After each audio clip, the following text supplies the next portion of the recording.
Are you ready to get into your first apartment deal but have no idea where to begin? In this video, we're gonna cover the 5 steps that you need to get into your first multifamily deal. If you haven't subscribed yet, hit the subscribe button and the bell. That way you get notified every time we upload a new video. Because we just relaunched our channel and we've got a lot of amazing content coming your way. You're not gonna wanna miss it. Welcome to Apartment Investing for Beginners. In this video, we're gonna talk about 5 key things. Why multifamily? The types of multifamily, what kind of deals to focus on first, how to select the right market, and most importantly, how to get deal flow. We've used these exact steps in our business to build a multi-million-dollar portfolio of real estate in multifamily. And we are so excited to be able to share all the tips and tricks that we've learned over the past 2 decades. So thank you for being here. We would love to hear about your journey as well. Okay, let's talk about the first one. Why multifamily? Well, first of all, it's the #1 way to build wealth and get you the 3 freedoms. Let's talk about what those are. So, the 3 freedoms, you might be able to guess what they are. Financial freedom, everybody knows that one. And then you have time freedom, and when you use our process, you get location freedom and get to do it from anywhere in the country. Basically doing whatever you want from wherever you want.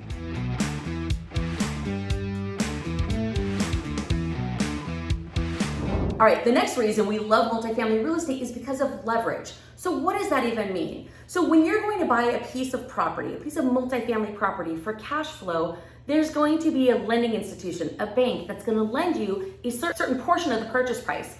Usually it's somewhere between 65 and 80%. It depends on the size of the building that you're buying, and it depends on your experience. Anyway, so you have your down payment, which you're going to put down, and the bank's going to provide the rest. Contrast this with if you're buying, let's say, stocks or bonds or financial instruments. Whatever amount of money you have, that's how much you can buy. But when it comes to real estate, whatever money you have, you can buy 3 times more the value of that money. And that is why leverage is so powerful. So you have a pot of money and you could buy a much bigger asset with it instead of it being just a 1-to-1. It's a very powerful tool, and it literally is the reason that real estate creates millionaires. Okay, now the next topic, the third one on why multifamily, is financial benefits. So, and there's a lot of them. I don't know if you can see this list, but I've got 5 right here. And the first one is equity over time. And that one's just pretty simple. We all know that prices of homes and the value of homes, value of properties, apartments, all of that multifamily, it appreciates over time, right? So as cost of living continues to increase, people are paying more rents, you start to appreciate in your property. So you're getting equity the longer you hold the property. Yeah, and then the next one is forced appreciation. So what the heck does that mean? So forced appreciation it has literally been the bread and butter of the way that Jen and I have done our real estate investments. So forced appreciation is when you go in and you buy an asset that is underperforming in some way. So if it was like a duplex, you would be talking about rehabbing it to raise the value. But for apartment buildings, it actually there's so many different things you can do. So an underperforming asset can mean a lot of different things. It can mean that the rents are under market. It can mean that the expenses are too high or higher than they need to be. It could be that there's an opportunity to go in and add storage units, like spend some money to add storage units and then charge for rent for those.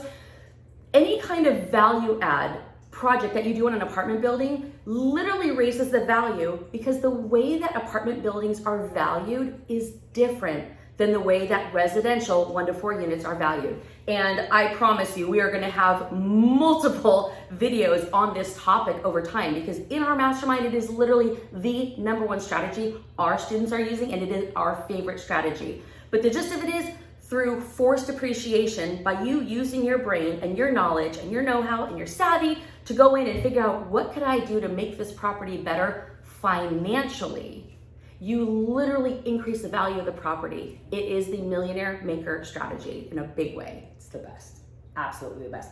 Let's see, third one. Monthly cash flow. I mean, that's why we're all in this, right? Okay, when you literally at the beginning of each month, you don't got to figure out, oh God, how am I going to pay my bills? Where am I going to get my money? Do I need to wait? No, you don't. It's the 1st through the 3rd of the month. Rent checks are coming in, and yeah, you take that rent check that's coming in as that revenue stream, and then you pay off the expenses, and then the leftover is your cash flow, and that's what you get to keep, and that's why we're here, and it just keeps recurring.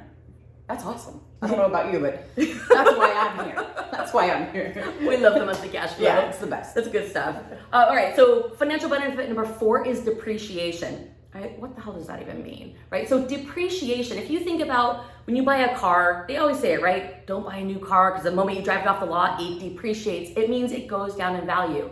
The thing that is so crazy about, this is literally all real estate, but we'll talk about multifamily in this case. When you buy a multifamily property, does it really depreciate over time? Does it really go down in value over time? No, Jen just talked about it, right?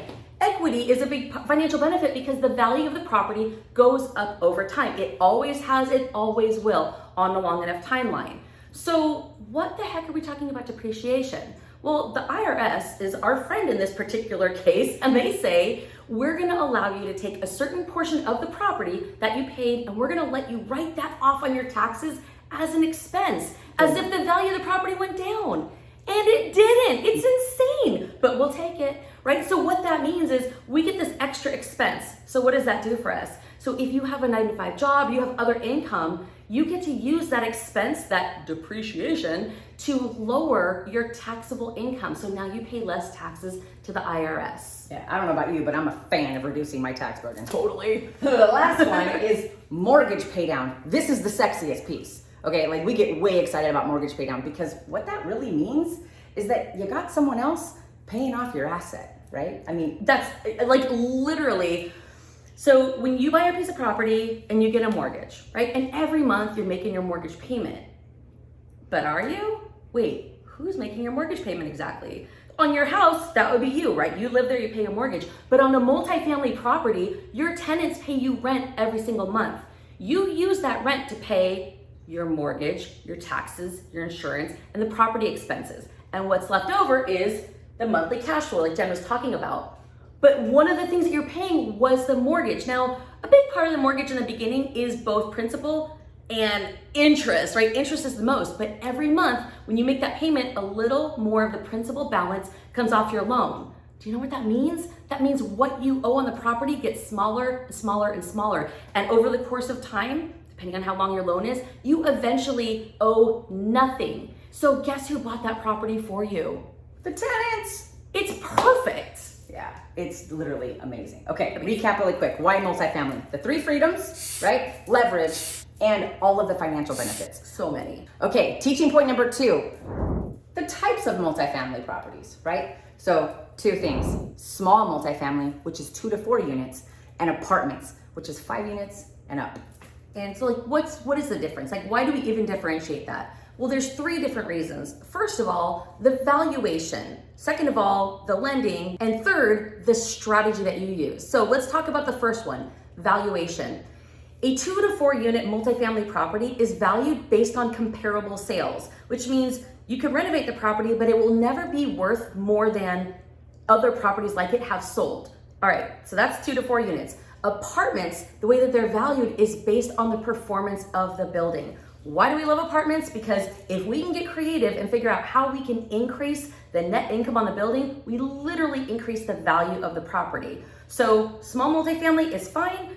5+ units an apartment is also fine. They just have different strategies. Now, another reason we break off 2 to 4 units versus 5 is not just the valuation, but the lending. So in the lending world, residential lending goes for anything that is 4 units and under. So all of the different rules and everything, it goes for that. Everything's about comparable sales, even for the lenders. When you get to 5 or more units, it's a different game. So the lending is different, the valuation is different, and then the strategy is going to be different. So with 2 to 4 units, you can either buy something that's already performing, or you can buy something that needs fixing up, and then you do that. With 5 or more units, you can also buy something that's just stabilized, it's already performing, or you can do our favorite strategy, which is the value add, which has so many different components of possibility. 1000%. In this video, for the purpose of this video though, we're gonna only talk about 5 units and up, apartments. If you wanna do a duplex, it's perfectly fine. Start where you're comfortable. But in this video, we're gonna be talking about 5+, which is an apartment building. Yeah, and a lot of our students, sometimes they start small because they just want to get their feet wet, and that's good. And you're going to see we're going to provide lots of content, lots of videos about that too down the line, but let's do apartments today. All right, teaching point number 3, the one you all want to know the most, right? What kind of property do I focus on?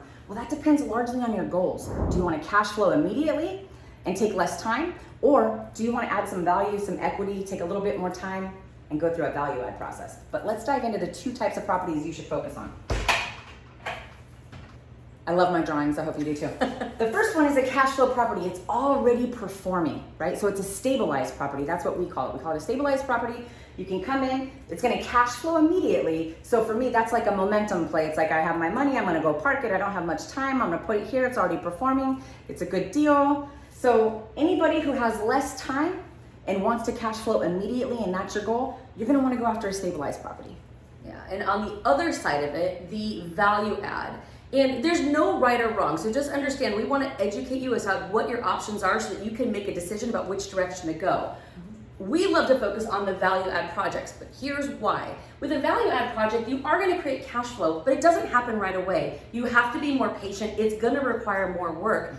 The benefit though is that you create equity. So like I described in the last point, part of how properties are valued when it goes to apartments is based on their net income. So if I look at this building and I go, oh, that's interesting, this, and this unit are under market by $200 a month rent, and I've identified that, part of my strategy is gonna be to go in and I have to wait until the leases are expired so I can go in and basically either raise the rents or let the residents know, hey, we're gonna renovate this unit, so give them notice, have to move out, we can go and do some renovations, and now we can raise the rents to market value. By raising the rents, we raise the net income.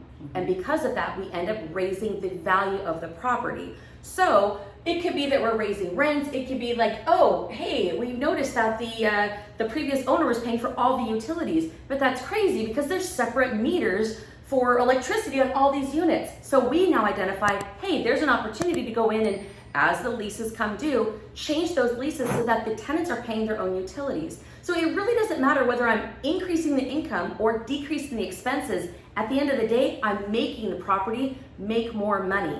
And in 5+ units, if you make the property make more money, the property becomes worth more. So let's just say we buy a property for $500,000. And through these value add activities, we raise the value to $650,000. Not uncommon at all. Anything we ever do in multifamily over 5 units is at least a 6-figure play, and that is not a difficult thing to do. So let's say the value is now $650,000. Now we can go back to the bank and say, look, the value of the property is now higher because we've done this, and this. And we can do one of 2 things. We can either go to the bank and say, let's go ahead and refinance and get either a better rate, pull out some of our capital, and hold the property long term, or we can raise the value by $150,000 and we can go ahead and sell it and take our proceeds and move it into another property, maybe a bigger property, and build wealth that way. Quick question. Sorry, I have to interject. As you get to know me, you're gonna realize I try as hard as I can to add value, but these are actually vacant. What does vacancy do? Okay, so vacancy, it's like having, let's see, how many units was this? We'll call it just say 20. 30. Okay. Do everything you want to do. So let's say we have 20 units and 5 of them are vacant. And let's say that the market rents are $700 a piece. Okay, so that means I have 5 units that could be getting $700 a month, but they're not. That's $3,500 every single month that we're missing. Well, what is that on an annual basis? That's a lot. A shit ton. Oops, I can't say that. Oops. She just said a bad word on YouTube. Bleep. Anyway, it's a lot, right? It's over, 36. Anyway, it's a whole bunch of money every year. That could replace someone's salary just filling those 5 units. But why were they vacant to begin with? Maybe it's because they were really messed up inside. Maybe there was a water leak and they need rehab. So part of doing a value add project is identifying what can I do to maximize the income. So sometimes we're gonna rehab the property. So if I let's say we put $20,000 into rehabbing those properties. So we put out $20,000. Oh, that's so much money. I don't want to spend $20,000.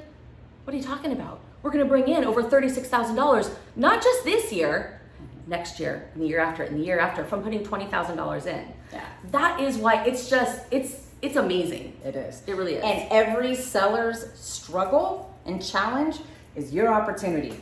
So Absolutely. they might not have the endurance to fill those units, and they're just tired. Maybe they try to self-manage their own stuff, and then landlord burnout becomes your opportunity, and we'll talk more about that. But let's go to talking point number 4. And now we're gonna get into the part where everybody has the most fear, and that's like, how do I select the right market, right? And fear, like, it plays a factor in here. What were you first afraid of, like in your first deal? Oh my God, I was literally afraid of everything. I mean, everything, but totally selecting a market. Like, how do you even know where to start? And that is like literally the beginning. Yeah. So yeah, because it's everything. It's the domino effect after that, right? So, hey, drop a comment below and literally let us know what's your biggest fear about getting into multifamily, and maybe we can reply back and help you out and get you through that. Okay, let's go ahead and get into how to select the right market. Get to the whiteboard again. All right, so there's a multitude of different things that you could be looking at when you're starting to do market research, but let's just focus for a minute on the most important 3 when you're getting involved in apartment investing. All right, so for starters, you really need to know, what are you trying to accomplish? So have you thought about it as we've been talking through this video? Like, what would be your first deal? Would it be a stabilized deal where you put your down payment and you start getting cash flow right away? Or maybe would it be a value add project where you take a little bit more time, but you build up your equity and your cash flow? Depending on what your strategy is going to be, it's going to impact what market you invest in. And here's why. There's something called cap rate. So I'm not going to get a lot into it in this video because it can get very complex and very long. So I promise you in future videos, I'll teach you all about it. But a cap rate at its essence it's like a return on investment. So if I look at this building and it gives me, $100,000 a year of income for a $1 million purchase price, that's a 10% cap rate, okay? 10% cap rate is great if it's a cash flow property, all right? On the other hand, let's say I'm working on a project that I get $50,000 of cash flow or of net operating income over a year, and it costs me that same $1 million. Well, I'm only getting half the money. That's only a 5% cap rate. So it seems a little counterintuitive. Well, wait a second. High cap rate would always be better, but it actually depends. So a high cap rate is going to be better for you if your goal is cash flow. And if your goal is cash flow, then your primary strategy that you're looking at is stabilized. Buying something that the tenants are already in there, it's already performing, you're putting your down payment, you're getting cash flow. On the other hand, and really what you're looking at is, there's a lot of people could debate what number this is, but generally the way that Jen and I look at it is, if it's an 8% cap rate or higher, we would call that stabilized for cash flow. If it's 7% or lower in that market, the market cap rate, we would look at that as an opportunity to do a value add. So like I said in the last point, when you're doing a value add, you want to be in an area that has a lower cap rate, because every dollar change you make to that property is a bigger impact on the value. Okay, I know that sounds very confusing. We'll teach you more in a future video. For now, here's what you need to know. If your goal is to go stabilize cash flow, you want a higher cap rate. If your goal is to go value add, you want to go with a lower cap rate. Yes. Okay, so she talked about cap rates. I want to talk about 2 other, what I call key performance indicators. They're your KPIs, right? So you've got job growth and population growth. You want to make sure that they are steady or increasing. So my little green line, my little trend line right there, you want to avoid any downward trends in job growth or population growth, right? You want to make sure that there's no downward. And I mean, it's pretty logical when you think about it, because we want to go into a market where there's a lot of opportunities, but there's a lot of people that want to rent, and well, they got to be able to pay for it, so they got to have a job. And we want those jobs to be pretty stable, right? And you want to have like a mix of jobs. If you look at like historically, right? Yeah, you look at some markets, they go in there and there's like, they had a huge military base, right? And so, but that was the primary employer. And anytime somebody pulled out, and I think there was one in California where they ended up pulling out, and it was near the Palos Verdes area. And when they pulled out of there, it's like, oh, okay, so that's not there anymore. Now, Palos Verdes is actually worth a lot of money though, so I guess it didn't impact them at all. When you think about it though, if you have just some manufacturing jobs, well, back in the 80s and 90s, manufacturing was pumping, right? But then it kind of took a dip after 9/11, and manufacturing wasn't happening. We were outsourcing it. So any market that had all of that manufacturing going on, when they pulled out and went and outsourced it, those jobs were depleted, and that market kind of like saw that downward trend that you want to avoid. Okay, so you got to remember, cap rate, Stacey talked about it, high for stabilized, low for value add, and then job growth and population growth. You want to make sure you're on an increase or a steady trend in those areas. All right. Now, did you have something? What I was just going to say is one of the things about population growth, too, is obviously if there's fewer people, right? How do we have fewer people to rent to? And now we're competing, right? So if you own a building and I own a building, but there's fewer people to rent, now we're both competing. Well, how are we going to get them in? Now we got to lower our rents or have more vacancy. So, like, we don't want it to be on the decline because now there's fewer people to rent. Yeah. Like, we don't want that. That's a good point. That's a good point. Hey, and then it'll go back to those black windows, right? It affects occupancy. we don't want those darked out windows. Not at all. We want human beings in those windows. Right? Smiley faces. With absolute smiley faces. Let's go and talk about point number 5. We'll get there right now. We're going to talk about deal flow. How to create deal flow.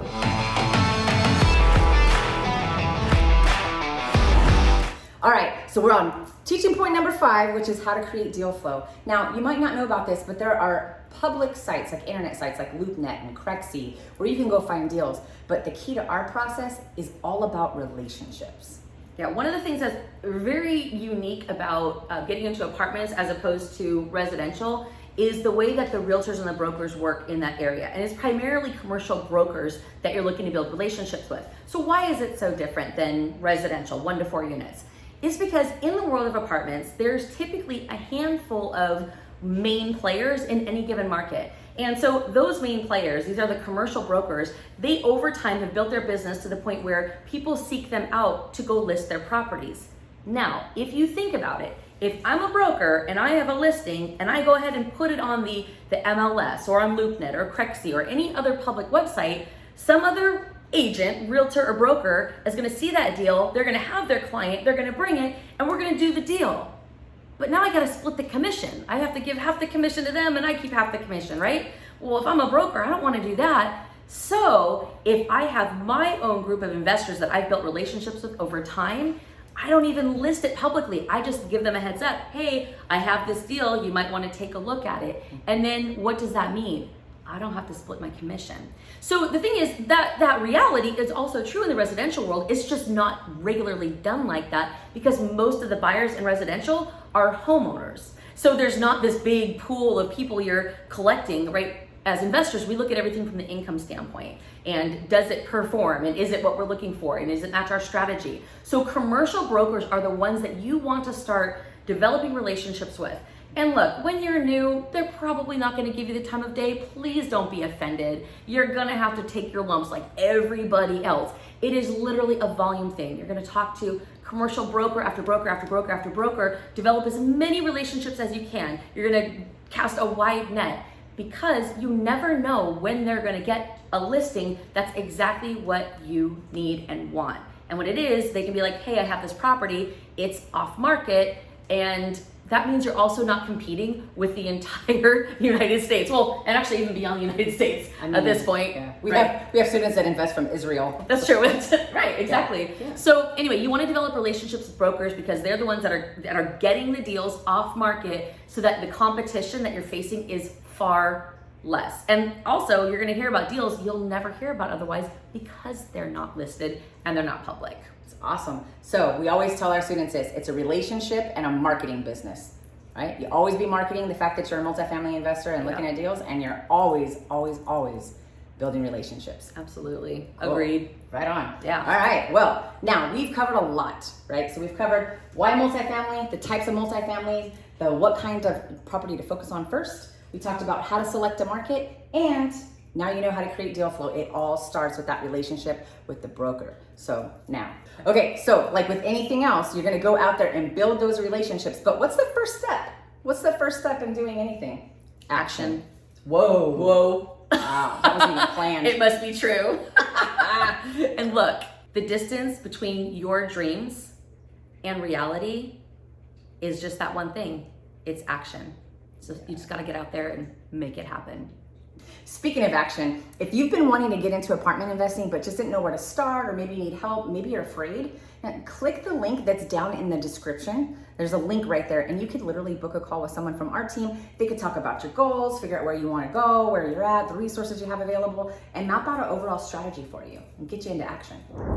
Thank you guys so much for watching. We are so excited to bring you this information. We would love to know what else you want to learn about. So comment down below, let us know what you liked about this video, and also what do you want to learn more about so that we can make content that just helps you launch.